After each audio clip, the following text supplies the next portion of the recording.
तो कैसे हैं आप लोग। आज आपका फिर से स्वागत है हमारे इस प्यारे से चैनल पर। तो जैसा कि आप लोगों का एग्ज़ाम जो है वो 2 रोज़ से चल रहा है, जिसमें कि पहला दिन भी एग्ज़ाम हो गया, सेकेंड दिन भी एग्ज़ाम हो गया। वो एग्ज़ाम इंशाअल्लाह सभी बच्चे का मैंने रिव्यू देखा, बहुत ही अच्छा ही एग्ज़ाम गया है, कोई ख़राब एग्ज़ाम नहीं गया है। तो अब जो है तीसरे दिन यानी कि कल जो है आप लोगों का हिंदी का एग्ज़ाम है, जो 2025 में एग्ज़ाम देंगे, और जो बच्चे 2026 के लिए देख रहे हैं उनका 2026 में एग्ज़ाम होगा।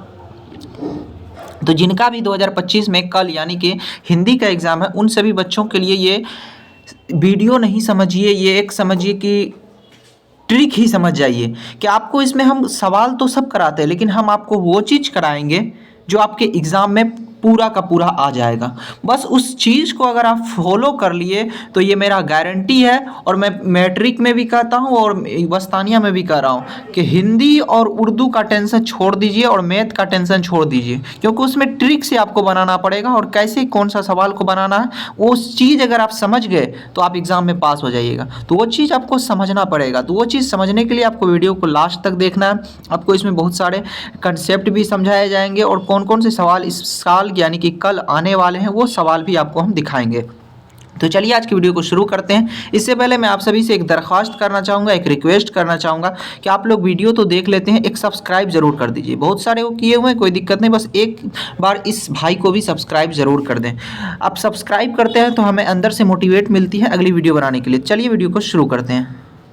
मैं आप सभी से एक रिक्वेस्ट करना चाहूँगा कि देखिए, सबसे पहले चीज़ समझिए, इस वीडियो जो हम अपलोड कर रहे हैं, इस वीडियो में आपको जो है जो मेन सवाल है वो सभी सवाल कराएंगे। और अभी इसी वीडियो के बाद या इससे पहले ही एक लाइव चलेगा, उस लाइव में जितना वस्तानिया का टोटल क्वेश्चन है वो टोटल क्वेश्चन कराया जाएगा। तो आपको दोनों देखना है तो दोनों देख सकते हैं, लेकिन उस लाइव को भी देख लीजिएगा और इस वीडियो को तो देखिएगा ही, क्योंकि इस वीडियो में आपको बहुत ही अहम सवालात कराए जाएंगे। तो देखिए, इसमें जो है सवाल वही है, बट इसको हम चुन चुन करके आपको बताएंगे कौन सवाल इस बार आने वाला है, तो वो सवाल केवल हम आपको बताएंगे और उसमें टोटल सवाल कराया जाएगा। तो देखिए, एक चैप्टर होता है क्या, करमवीर चैप्टर का है। करमवीर शीर्षक कविता में कौन परिश्रम करने से जी नहीं चुराता लेकिन कौन काम करने से जी नहीं चुराता, तो वो जो है वो कौन है, करमवीर है। कौन है, करमवीर। तो इसका ऑप्शन क्या हो जाएगा, करमवीर। उसके बाद देखिए अगला सवाल कहता है कि करमवीर चिलचिलाती धूप को क्या बना देते हैं। तो ये जब कविता पढ़िएगा तो उसमें कहा गया है कि करमवीर जो है वो चिलचिलाती धूप को बना देते हैं क्या,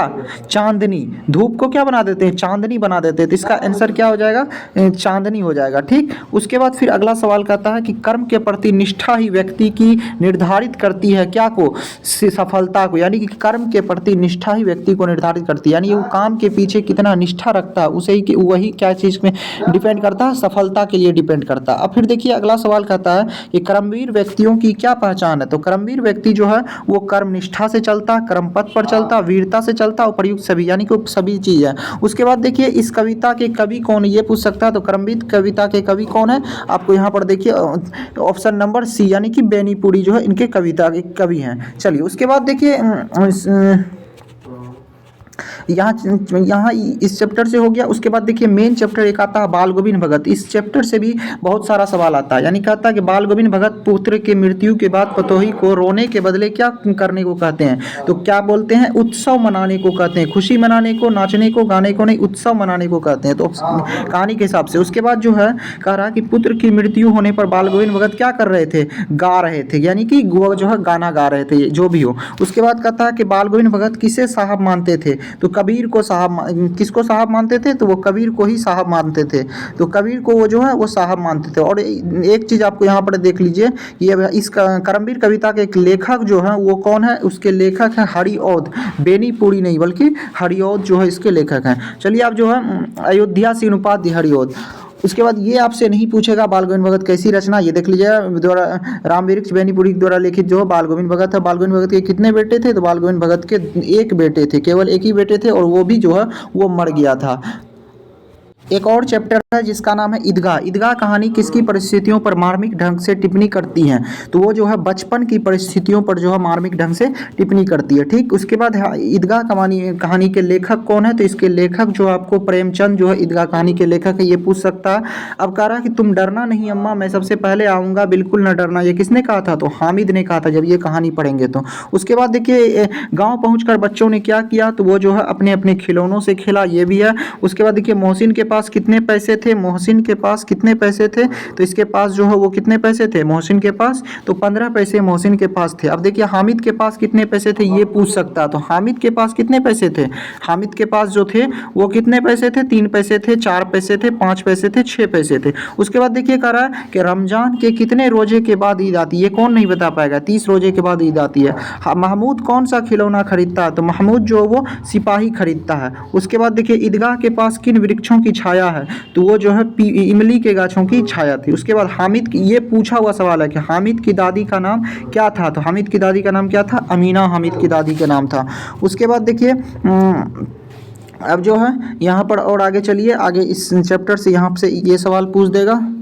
अब जो है ये चैप्टर से आपसे पूछ सकता कि पुरुलिया रोड से हुंडरू या जलप्रपात की दूरी कितनी थी, तो 13 मील थी दूरी, ये पूछ सकता है। उसके बाद जो है फिर जो है अगला सवाल का स्वर्ग एक टुकड़ा है, किसका टुकड़ा है, छोटा नागपुर का एक टुकड़ा है, ठीक। उसके बाद जो है रांची से पुरुलिया रोड सड़क की दूरी कितनी थी, 14 मील दूर थी। उसके बाद देखिए फिर एक और है, रांची से हुंडरू का जलप्रपात की दूरी कितनी थी, 27 मील थी। ये सब जो कंसेप्ट वाइज क्वेश्चन है इसको आप ध्यान रखिएगा। उसके बाद देखिए स्वर्ण रेखा क्या है, स्वर्ण रेखा एक नदी है, स्वर्ण रेखा एक नदी है। अब एक है खेती बाड़ी के समय गांव के किसान किसकी गिनती नहीं करते थे, तो सिरचन की गिनती जो है, क्योंकि वो कामचोर था। ठेस शीर्षक कहानी में सिरचन क्या था, तो वो जो है वो कारीगर था, कारीगर था। उसके बाद जो है गांव के लोग सिरचन को क्या समझते थे, बेकार समझते थे, बेकार समझते थे। सिरचन जाति क्या क्या था, कारीगर था जाति का। उसके बाद देखिए अगला सवाल ये रहेगा कि मिथिलांचल की लोक संस्कृति का प्रभावी वर्णन है किसमें, तो ठेस कहानी में। उसके बाद देखिए ठेस कहानी के नायक कौन है, सिरचन है। उसके बाद देखिए मानू, हाँ ये पूछ सकता है कि मानू स्टेशन पर सिरचन को किसका दाम देने लगी, तो किसका दाम, मोहर छाप वाली धोती का, इसका दाम वो देने लगे थे। उसके बाद देखिए ये हो गया। इसके बाद यहाँ पर आ गया। उसके बाद देखिए अगला सवाल आपसे ये पूछ सकता, मैं स्त्रियों पर शस्त्र नहीं चलाऊंगा किसने कहा, तो ये बोला था किसने, अशोक ने कहा था। उसके बाद है कलिंग युद्ध कितने साल से चल रहा था, तो ये जो है 4 साल से कलिंग का युद्ध जो है वो चल रहा था। उसके बाद देखिए यहाँ पर 4 साल। उसके बाद अगला सवाल कहता है, अब देखिए ईर्ष्या की बड़ी बेटी का नाम क्या है, तो ईर्ष्या की बड़ी बेटी का नाम क्या था, निंदा था। वकील साहब किससे जलते थे, तो वकील साहब जो जलते थे वो वकील साहब किससे जलते थे, तो वो अपने पड़ोसी से जलते थे वकील साहब। ईर्ष्या तून हो गई मेरे मान से। निबंध के लेखक कौन है, तो वो रामधारी सिंह दिनकर। उसके बाद देखिए किनके विभाग के विरुद्ध वकील साहब कलेजा जलता रहता था, तो बीमा एजेंट। ये बीमा एजेंट वाला क्वेश्चन पूछ सकता है। उसके बाद देखिए अगला सवाल पूछ सकता कि भगवान कहाँ निवास करते हैं, खुदा कहाँ निवास करते हैं, तो खुदा आत्मा में निवास करते हैं। उसके बाद देखिए फिर अगला सवाल क्या कहता है, देखिए ये पूछ सकता है कि विक्रमशिला विश्वविद्यालय के प्रथम आचार्य कुलपति कौन थे, तो वह जो थे वो हरिभद्र थे। उसके बाद ये पूछ सकता है कि आर्यभट्ट किस विद्या क्षेत्र से में प्रसिद्ध है, तो ये जो है खगोल विद्या में प्रसिद्ध है। उसके बाद देखिए विक्रमशिला में कितने अध्यापक रहते थे, तो विक्रमशिला में जो है वो 1000 अध्यापक रहते थे। उसके बाद इससे क्वेश्चन बराबर पूछता है किससे, दीदी की डायरी से। तो दीदी की डायरी है कि संजू को डायरी लिखने की प्रेरणा किससे मिली, तो संजू को डायरी लिखने की प्रेरणा दीदी से मिली थी। उसके बाद देखिए अगला सवाल कहता है संजय का स्वभाव कैसा था, तो वह जो था हंसमुख था। उसके बाद देखिए संजू पिकनिक मनाने कब गया था, तो लोग जाता 1 जनवरी को, लेकिन ये गया था 3 जनवरी 1997 को। ये ध्यान रखिए। किताबें पढ़ने का शौक है किनको, संजू को किताबें पढ़ने का शौक है। संजू को उसके जन्मदिन पर क्या उपहार मिला, तो संजू को उसके जन्मदिन पर जो उपहार मिला था वो मिला था क्या, पुस्तक मिला था उपहार में। उसके बाद पीपल कविता से नहीं पूछता है ज़्यादा। अब देखिए बाल मजदूरी पर आधारित कहानी कौन है, तो ये खेमा जो है उसमें बाल मजदूरी के ऊपर कहानी है। उसके बाद देखिए मुक्ता काशी होटल के मालिक का नाम क्या था, कसारा था मुक्ता काशी होटल के मालिक का नाम, ये ध्यान रख लीजिएगा। उसके बाद खेमा जो है वो कितने वर्ष का दिखता था, तो खेमा 9-10 वर्ष का दिखता था, ये ध्यान में रख लीजिएगा। खेमा की लंबाई क्या थी, तो खेमा की लंबाई जो थी वो लगभग 3.5 फुट लंबा था खेमा। उसके बाद देखिए खुशबू रचते हाथ की शीर्षक कविता में किस लघु उद्यान का वर्णन किया गया, तो अगरबत्ती का, क्योंकि अगरबत्ती ही ना रंग महकता है, तो अगरबत्ती का किया गया। उसके बाद देखिए अगला सवाल खुशबू रस्ते हाथ कविता के शीर्षक कौन है? तो खुशबू रस्ते हाथ के हैं अरुण कमल। उसके बाद देखिए अगला सवाल, एक सवाल ये पूछ सकता है कि लिफ्ट के ऊपर कहाँ लिखा था ओनली फॉर ऑफिसर? तो ये लिखा था किसमें? सचिवालय में। उसके बाद देखिए पहली बार कर्पूरी ठाकुर कब गिरफ्तार किए गए थे? तो ये जो है 23 अक्टूबर 1943 को। इसमें तो हम जो मेन वो करा रहे, लेकिन लाइव जो होगा उसमें टोटल नंबर वाइज कराया जाएगा, तो उस लाइव को आप लोग जरूर देखिएगा, अभी तुरंत ही होगा। कर्पूरी ठाकुर ने आईए की परीक्षा कब पास की? तो आईए की परीक्षा जो वो 1942 ईस्वी में पास किया था। कब पास किया था? 1942 ईस्वी में। कर्पूरी ठाकुर ने कॉलेज का त्याग किया था 1942 ईस्वी में। सन 1967 में बिहार के उप मुख्यमंत्री बने कौन? तो कर्पूरी ठाकुर पूछ देगा कब उप मुख्यमंत्री बना था? तो 1967 ईस्वी में। झांसी की रानी कविता का रचयिता कौन है? सुभद्रा कुमारी चौहान। इसका तो आपको सीधा आंसर याद रहना चाहिए। उसके बाद देखिए फिर अगला सवाल कहाँ से आप पूछा जा सकता है। अब देखिए ये तो हो गया आपको ऑब्जेक्टिव का, तो ऑब्जेक्टिव जो मेन लग रहा था वो ऑब्जेक्टिव तो आपको करा दिया। अब सब्जेक्टिव में देखिए, सब्जेक्टिव में जो होता है 2-3 टाइप का सवाल आता है।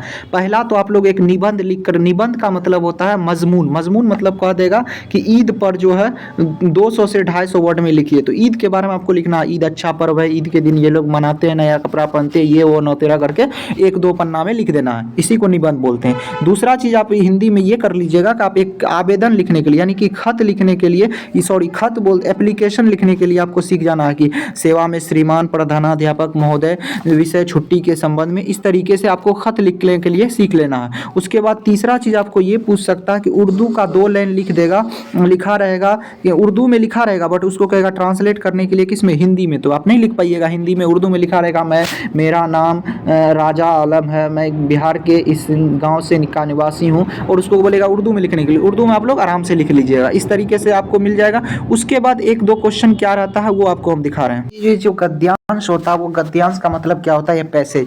पैसेज में आपको ऊपर में एक कहानी लिखा रहेगा, जिसमें लिखा रहेगा मैं, जैसे कि मेरा नाम रोहन है, मैं एक छात्र हूँ, मैं दिल्ली में रहता हूँ, मैं हिंदी और अंग्रेजी दोनों भाषाएं जानता हूँ, मैं पढ़ाई के साथ साथ खेलना भी पसंद करता हूँ, मेरे पिताजी एक अध्यापक और मेरी माताजी एक डॉक्टर है, ये कह दिया।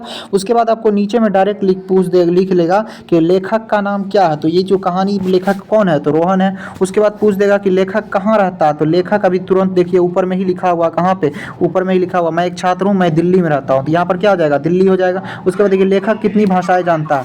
तो लेखक कितनी भाषा जानता है? 2 भाषा जानता है। यहाँ पर देखिए लिखा हुआ है मैं हिंदी और अंग्रेजी दोनों भाषाएं जानता हूँ। यहाँ पर लिखा हुआ लेखक के पिताजी क्या है? तो अध्यापक है। यहाँ पर देखिए लिखा होगा कि मैं पढ़ाई के साथ खेला, मेरे पिताजी एक अध्यापक है, मेरे माताजी एक डॉक्टर है, लेखक की माताजी क्या है? तो एक डॉक्टर है। तो इस तरीके से आपसे सवाल पूछेगा, तो आपको इसी तरीके से बना करके लिखना है। इंशाल्लाह आपका एग्जाम बहुत ही अच्छा जाएगा। 12 मिनट का वीडियो है पूरा। प्लीज़ इस वीडियो को अगर आप लास्ट तक देखें तो प्लीज़ एक लाइक ज़रूर करें, और कमेंट में एक अच्छा कमेंट ज़रूर करें कि वीडियो कैसा लगा, क्लास कैसा लगा। फिर मिलते हैं अगली वीडियो में, तब तक के लिए बाय, खुदा हाफिज़।